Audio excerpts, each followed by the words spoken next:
श्रवण करेंगे गणेश चतुर्थी व्रत की कथा। यह कथा बहुत ही पावन व शुभ मानी जाती है। अगर आप इस व्रत को कर रहे हैं तो यह कथा अवश्य सुने, आपको बहुत सारे लाभ प्राप्त होंगे। तो आइए सुनते हैं। गणेश चतुर्थी व्रत कथा में माता पार्वती द्वारा शिव जी को पाने के लिए तपस्या और गणेश जी द्वारा कष्टनाशक व्रत बताए जाने का वर्णन है। इस दिन गणेश जी की पूजा दूर्वा मोदक अर्पित कर चंद्रमा को अर्घ्य दिया जाता है। पौराणिक कथा के अनुसार यह व्रत गणेश जी पर आए संकट को टालने के लिए किया गया था। संकष्टी गणेश चतुर्थी व्रत कथा। प्राचीन काल में माता पार्वती ने भगवान शिव को पति के रूप में पाने के लिए कठोर तपस्या की, लेकिन जब वे प्रसन्न नहीं हुए तो उन्होंने गणेश जी की का स्मरण किया। तब गणेश जी ने उन्हें समस्त कष्टों को दूर करने वाले इस व्रत के बारे में बताया। कुम्हार और बालक की कहानी। राजा हरिश्चंद्र के राज में एक कुम्हार के कच्चे बर्तन आवा में नहीं पकते थे। एक दिन पुजारी की सलाह पर उसने एक बालक को मिट्टी के साथ आवा में डाल दिया। उस दिन संकष्टी चतुर्थी थी और बच्चे की माँ ने गणेश जी से प्रार्थना की। अगले दिन कुम्हार ने देखा कि बर्तन पके हुए थे और बालक भी जीवित था। व्रत का महत्व। इस व्रत को करने से भगवान गणेश प्रसन्न हो जाते हैं और जीवन के सभी कष्टों व दुखों का विघ्नों का नाश करते हैं। यह व्रत मनोकामना पूर्ति के लिए विशेष माना जाता है। संकष्टी गणेश चतुर्थी पूजा विधि। सुबह जल्दी उठकर स्नान करें, साफ वस्त्र पहने और व्रत का संकल्प लें। शाम को गणेश जी की प्रतिमा स्थापित कर उन्हें दूर्वा, फूल, मोदक या लड्डू अर्पित करें। पूजा। ओम गम गणपते नमः मंत्र का जाप करें और व्रत कथा पढ़ें। चंद्रोदय। शाम को चंद्रमा के दर्शन करें और उन्हें अर्घ्य दें। व्रत समापन चंद्रमा को अर्घ्य देने के बाद ही खोलें। इसमें आप फलाहार ले सकते हैं। आइए सुनते हैं गणेश चतुर्थी व्रत की पौराणिक कथा। पौराणिक कथा के अनुसार भगवान विष्णु और माता लक्ष्मी के विवाह के समय की बात है। विवाह की तैयारियां जोरों शोर से चल रही थी। सभी देवी और देवताओं को और निमंत्रण और ऋषि मुनियों को भी निमंत्रण दिया जा रहा था। विवाह के लिए सभी को आमंत्रण दिया, लेकिन गणेश जी को इस विवाह के लिए आमंत्रण नहीं दिया गया। विष्णु जी की बारात के समय सभी देवी देवताओं ने देखा कि भगवान गणपति बारात में कहीं दिखाई नहीं दे रहे हैं। सबने जानना चाहा कि गणपति को विवाह में नहीं बुलाया, क्यों नहीं बुलाया, या वो अपनी मर्जी से विवाह में नहीं आए। देवताओं ने भगवान विष्णु से गणेश जी की अनुपस्थिति का कारण पूछा।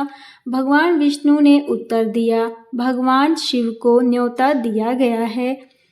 गणेश उनके साथ आना चाहें तो आ सकते हैं। साथ ही यह भी कहा कि गणेश बहुत अधिक भोजन करते हैं, ऐसे में किसी और के घर ले जाकर हम उनके पेट भर भोजन कैसे करवाएंगे। उनकी यह बात सुनकर एक देवता ने यह सुझाव दिया कि गणपति को बुला लेते, लेकिन उनको विष्णु लोक की रक्षा में यहीं छोड़कर चले जाएंगे। इससे ना बुलाने की चिंता भी खत्म हो जाएगी और उनके खाने की चिंता भी खत्म हो जाएगी। सबको यह उपाय पसंद आया। गणेश सभी देवताओं के कहने पर वहां रुक गए, लेकिन वो क्रोधित थे। तभी देवर्षि नारद वहां आए और उनसे बारात में ना चलने का कारण पूछा।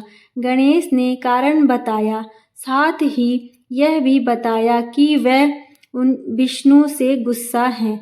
देवर्षि ने गणेश जी को कहा कि बारात में आगे अपने चूहों की सेना को भेजकर रास्ता खुदवा दो, तब उस सबको आपकी अहमियत समझ आएगी। चूहों की सेना ने गणपति की आज्ञा पाकर आगे से जमीन खोखली कर दी। भगवान विष्णु का रथ वहीं जमीन पर धंस गया। लाख कोशिश करने पर भी कोई भी देवता उस रथ को गड्ढे से ना निकाल सके। देवर्षि नारद ने देवताओं से कहा कि विघ्नहर्ता गणेश को क्रोधित करने के कारण ऐसा हुआ है, इसलिए अब उन्हें मनाना चाहिए। सभी देवता गणेश के पास पहुँचे और उनका पूजन किया। इसके बाद रथ गड्ढे से निकला, लेकिन उसके पहिए टूट गए थे। फिर से देवता सोच में पड़ गए कि अब क्या समस्या है। पास के खेत से खाती को बुलाया गया। खाती ने गणेश जी की वंदना कर पहिया को निकाल दिया, जिसके बाद सभी देवताओं को विघ्नहर्ता गणेश को सर्वप्रथम पूजन का महत्व समझ में आया। उसके बाद विवाह विघ्नों के बिना संपूर्ण हुआ। पुराणों के अनुसार एक बार सभी देवता संकट से घिर गए और परेशान होकर भगवान शिव के पास पहुँचे। उस समय भगवान शिव और माता पार्वती अपने दोनों पुत्र कार्तिकेय और गणेश जी के साथ मौजूद थे। देवताओं की समस्या सुनकर भगवान शिव ने अपने पुत्रों से कहा कि तुम दोनों में से इसकी समस्या का निवारण कौन कर सकता है।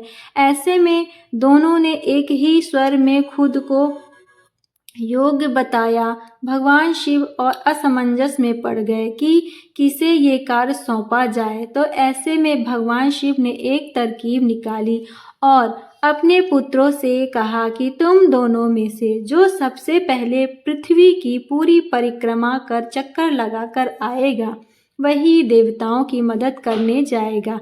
शिव जी की बात सुनते ही कार्तिकेय अपने वाहन मोर पर बैठकर निकल गए, लेकिन गणेश सोचने लगे कि मूषक पर बैठकर वह कैसे इतनी जल्दी पृथ्वी की परिक्रमा पूरी कर पाएंगे।